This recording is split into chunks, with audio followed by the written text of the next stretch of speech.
Sesudah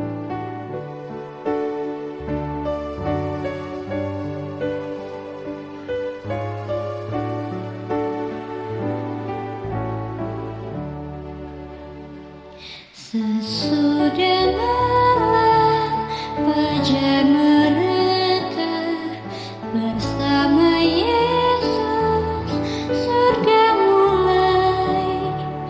Habislah kerja, oh fajar mulia.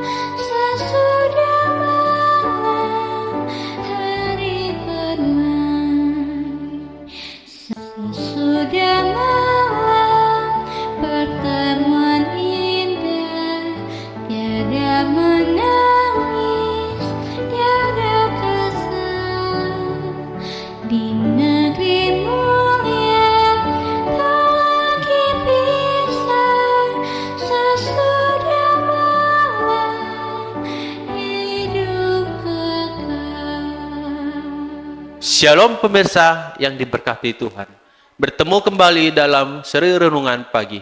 Mari kita bersatu dalam doa. Tuhan Allah Bapa kami dalam kerajaan surga, terima kasih ya Bapa atas pernyataan dan belas kasih-Mu ya Bapa, di mana kami di pagi hari ini Engkau telah bangkitkan kami dari tempat tidur kami, dan Engkau telah menyertai kami sepanjang malam Bapa. Ya Bapa, di mana kami akan mendengarkan sedikit firman-Mu, tuntunlah kami dengan Roh Kudus-Mu, agar firman ini kami mengerti dan kami bisa terapkan dalam kehidupan kami masing-masing. Di dalam nama Yesus kami berdoa, amin. Renungan pagi harian Selasa 5 Maret 2024. Judul, Pemenang Ilahi. Wahyu 6 ayat 2. Dan aku melihat, sesungguhnya ada seekor kuda putih dan orang yang menungganginya, memegang sebuah panah dan kepalanya dikaruniakan sebuah mahkota. Lalu ia maju sebagai pemenang untuk merebut kemenangan. Waktunya sudah tiba bagi Kristus untuk naik ke tahta Bapanya. Sebagai seorang pemenang ilahi, ia sudah hampir kembali dengan tanda kemenangan ke istana surga. Sebelum kematiannya, ia telah menyatakan kepada Bapanya, "Aku telah menyelesaikan pekerjaan yang Engkau telah berikan kepadaku untuk melakukannya." Yohanes 17 ayat 4. Sesudah kebangkitannya, ia tinggal di dunia beberapa waktu lamanya, agar murid-muridnya dapat menjadi biasa dengan dia. Dalam tubuhnya dibangkitkan dan dipermuliakan dia.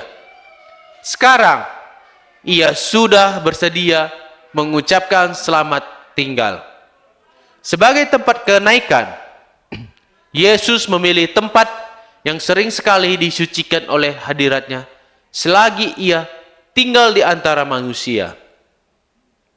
Bukannya Gunung Sion, tempat kota Daud, bukannya Gunung Moria, tempat bait suci yang harus dihormati sedemikian. Di sanalah Kristus telah diolok-olok dan ditolak.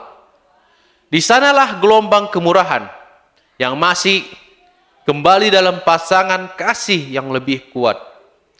Dari sanalah Yesus yang lebih kuat telah dipukul mundur oleh hati yang sekeras batu karang. Dari sanalah Yesus yang letih dan berat hatinya telah keluar untuk mencari perhentian di Bukit Zaitun. Dari bukit inilah ia harus naik ke surga. Di atas puncaknya kakinya akan berpijak bila ia akan datang lagi. Bukannya sebagai seorang yang menderita kesusahan, melainkan sebagai seorang raja yang mulia dan menang, ia akan berdiri di atas Bukit Zaitun. Sementara sorak haleluya orang Ibrani bercampur dengan sorak hosana orang kafir, dan suara orang tebusan sebagai bala tentara yang besar akan menyaringkan sorak-sorai. Mahkotailah dia, Tuhan atas segala Tuhan Ketika tiba di Bukit Zaitun, Yesus menuntun jalan ke puncak yang tidak jauh dari Betania. Disinilah ia berhenti sejenak dan murid-muridnya berhimpun di sekelilingnya. Sinar terang tampaknya memancar dari wajahnya ketika ia memandang dengan penuh kasih sayang kepada mereka. Ia tidak mempersalahkan mereka karena kesalahan dan kegagalan mereka. Perkataan kelemah lembutan yang paling dalam merupakan ucapan terakhir yang jatuh ke telinga mereka dari bibir Tuhan mereka. Dengan tangan yang direntangkan untuk memberkati dan seakan-akan menjamin penjagaannya yang melindungi. Naiklah ia perlahan-lahan dari antara mereka, ditarik menuju ke surga oleh kuasa yang lebih kuat. Daripada suatu penarikan duniawi, sementara murid-murid masih mengadah ke atas. Suara-suara menyapa mereka yang berbunyi bagaikan musik yang paling merdu. Hai orang Galilea, mengapakah kamu berdiri melihat ke langit? Yesus ini yang terangkat ke surga meninggalkan kamu akan datang kembali. Dengan cara yang sama seperti kamu melihat dia naik ke surga. Alfa dan Omega jilid 6 halaman 487 sampai 489. Renungkan lebih dalam. Pernahkah Yesus membawa saya pulang dengan penuh kemenangan ke tempat di mana sebelumnya ada penderitaan? Tuhan memberkati. Mari kita bersatu dalam doa.